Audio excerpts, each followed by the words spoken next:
ආයුබෝවන් අද අපි කතා කරන්න යන්නේ හලිම පුදුම සහගත ඒ වගේම ගොඩක් බලවත් මූල්‍ය රහසක් ගැන. මේක ඇත්තටම ධනය ගොඩනගන්න තියෙන ප්‍රබලම ක්‍රමයක්. හරියට මැජික් එකක් වගේ තමයි. හැබැයි මේක ඇත්තටම වැඩ කරන දෙයක්. හරි. එහෙනම් මේක හරියටම තේරුම් ගන්න අපි මෙහෙම දෙයක් හිතමු.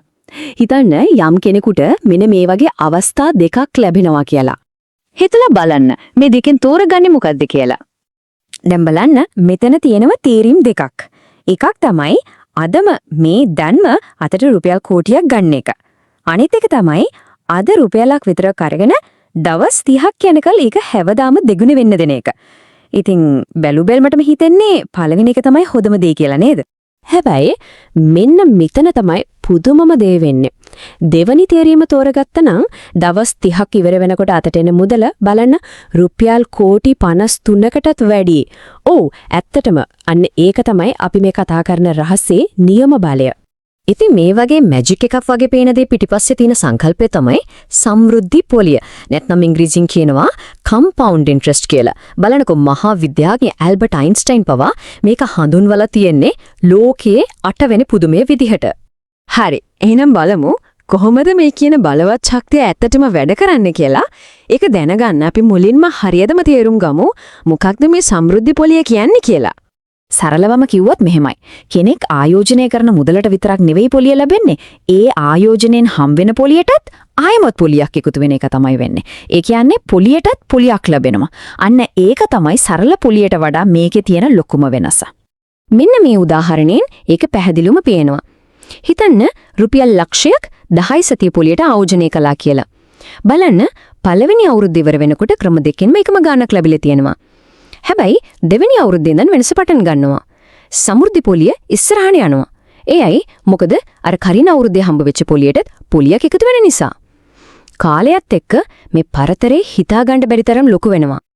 මේක තේරුම් ගන්න තියෙන හොළම විදිහ තමයි මේ හිම බෝල කතාව. හරියට කන්දක් උඩෙන් නම් පුංචි හිම බෝලයක් පහළට පෙරලන්නු වගේ. පටන් ගන්නකොට හරිම පොඩි හිමින් යන්නේ ඒත් පහළට එන්න ඒකට තව හිම එකතු වෙලා වේගයත් වැඩි වෙලා අන්තිමට නතර කරන්නම බැරි තරම් ලොකු බලවේගයක් බොකටපත් වෙනවා. සමෘද්ධි පොලිය වැඩ කරන්නේ අන්නේ විදිහටමයි. හොඳයි. එතකොට අර හිම බෝලේ එච්චර ලොකු කරන්න වැදගත්ම දේ මොකක්ද? ගොඩක් අය හිතන්නේ දාන මුදල කියලා. නමුත් නෑ. ඊටත් වඩා බලවත් දෙයක් තියෙනවා. ඒ තමයි කාලය. මේ කතාවෙන් ඒක හොඳටම තේරෙයි. බලන්න මෙතන ඉන්නවා යාළුවෝ දෙන්නෙක්. සුනිල් සහ නිමල්. සුනිල් යාගේ වයස 25 දී මාසෙකට රුපියල් 5000ක් ආයෝජනය කරන්න පටන් ගන්නවා. හැබැයි එයා අවුරුදු 10ක් විතරයි ඒක කරන්නේ. ඒ කියන්නේ වයස 35 වෙනකොට නතර කරනවා. එයා ආයෝජනය කරපු මුළු මුදල රුපියල් ලක්ෂ 6යි. අනිත් කෙනා නිමල් එයා පටන් ගන්නේ වයස 35 දී. හැබැයි එයා අවුරුදු 30ක්ම ඒ කියන්නේ විශ්‍රාම යනකම්ම අර 5000 දිගටම දානවා. එයාගේ සම්පූර්ණ දායකත්වය ලක්ෂ 18ක්. ඒ කියන්නේ සුනිල් වගේ 3 ගුණයක්. හරි දැන් තමයි වැදගත්ම ප්‍රශ්නය මේ දෙන්නම වයස 65 දී විශ්‍රාම යනකොට කාගේ අතේදී වැඩිපුර සල්ලි තියෙයි කියලා හිතෙන්නේ. 3 ගුණයක් වැඩියෙන් සල්ලි දාපු නිමල් අතේද එහෙම නැත්නම් අවුරුදු 10ක් කලින් පටන් ගත්ත සුනිල් අතේද? බලන්න මේ ප්‍රතිඵලය ඇත්තටම පුදුම හිතෙනවා. අඩුවෙන් සල්ලි දාලා හැබැයි කලින් පටන් ගත්ත සුනිල්ගේ ගිණුමේ නිමල්ගේ ගිණුමට වඩා ගොඩක් වැඩි මුදලක් එකතු වෙලා තියෙනවා. අන්න ඒක තමයි කාලයේ තියෙන බලය. සුනිල්ගේ සල්ලි වලට වැඩෙන්න අමතර අවුරුදු 10ක් ලැබුණා. අන්න ඒක තමයි මෙතන තීරණාත්මක උනේ. හරි. එහෙනම් වැදගත්ම දේ තමයි කොහොමද අපි මේ බලවත් සංකල්පය අපේ වාසියට හරවගන්නේ කියන එක. ඒකට කරන්න පුළුවන් හරිම සරල පියවර තුනක් තියෙනවා. අපි බලමු ඒ මොනවද කියලා.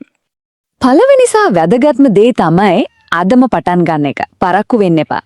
ආයෝජනය කරන්න හොඳම වෙලාව දැන්. අතේ තියෙන ගානකින් රුපියල් 1000කින් උනත් පටන් ගන්න පුරුවයි. දෙවෙනි එක තමයි විනයක් ඇතිව දිගටම කරන එක. හැම මාසෙම નિયમિત මුදලක් අනිවාර්යයෙන්ම ආයෝජනය කරන්න. තුන්වෙනි එක හම්බ වෙන ලාභාංශ ආයමත් ආයෝජනය කරන්න එක. ඒ සල්ලි වියදම් කරන්නේ නැතුව ආයම දැම්මම අර හිම බෝලේ තවත් වේගෙන් ලොකු වෙනවා. හොඳයි. එහෙනම් අපි මේ කතා කරපු හැම දෙයකින්ම ගන්න තියෙන වැදගත්ම පාගම අවසාන අදහස මොකද්ද? මෙන්න මේක. හොඳට මතක තියාගන්න. සමෘද්ධි පොලිය කියන්නේ එක රැයකින් සල්ලිකාරයක් වෙන ක්‍රමයක් නෙවෙයි. ඒම හිතුවොත් වැරදි.